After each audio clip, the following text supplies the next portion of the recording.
Assalamualaikum warahmatullahi wabarakatuh. Pada video kali ini saya akan menjelaskan tentang pajak menurut syariat Islam. Jadi bagaimana pengertian pajak menurut syariat? Nah, kita lihat slide berikut. Oke, secara etimologi, pajak dalam bahasa Arab disebut doribah, yang berarti mewajibkan, menetapkan, memukul, menerangkan, membebankan, dan lain-lain. Nah, doribah dalam penggunaannya memiliki banyak arti. Sebagian ulama menyebut kharaj itu adalah doribah, ya. Kemudian para ulama juga memakai ungkapan doribah untuk menyebut harta yang dipungut sebagai kewajiban. Jadi kalau merujuk kepada ulama tersebut, secara umum jizyah dan kharaj itu bisa dikategorikan doribah. Akan tetapi hakikatnya doribah adalah harta yang dipungut secara wajib oleh negara selain jizyah dan kharaj. Nah, dalam kitab Al-Ahkamus Sultaniyah karya Al-Mawardi, kharaj diterjemahkan dengan kata pajak tanah, sedangkan jizyah tidak diterjemahkan dengan pajak. Nah, akan tetapi dalam kitab Al-Um, jizyah itu diterjemahkan dengan pajak. Nah, dalam buku Ghazi Inayah, dia berpendapat bahwa pajak artinya kehinaan yang diambil dari kata jizyah. Nah, rekan-rekan sekalian, jadi doribah itu bisa didefinisikan dengan pajak tambahan dalam Islam yang sifat dan karakteristiknya berbeda dengan pajak atau teks dalam teori ekonomi non-Islam. Nah, kita lihat bagaimana perbedaan antara pajak, jizyah, dan kharaj. Nah, dilihat dari objeknya, doribah itu objeknya adalah harta selain zakat. Kalau jizyah, objeknya adalah jiwa, nafs, atau keselamatan. Nah, kalau kharaj, objeknya adalah tanah taklukan, atau disebut dengan kharajiyah. Nah, kemudian subjeknya, kalau doribah, itu adalah muslim, tapi muslimnya yang mampu.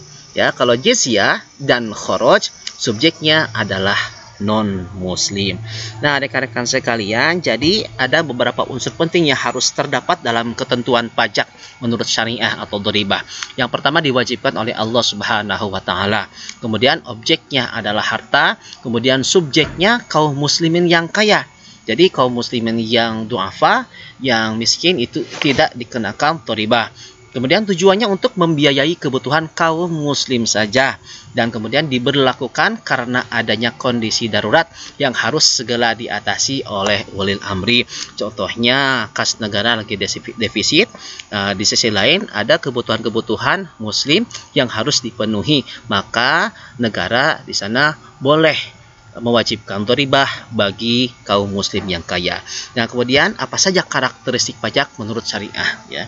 Nah, yang pertama bersifat temporer, tidak bersifat kontinu.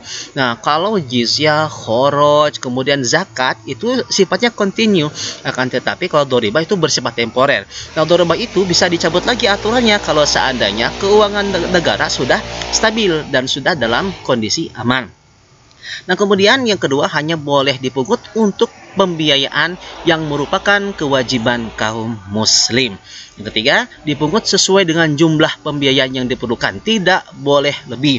Nah, kalau seandainya yang diperlukannya misalkan 100 juta, maka tidak boleh memungut lebih dari 100 juta.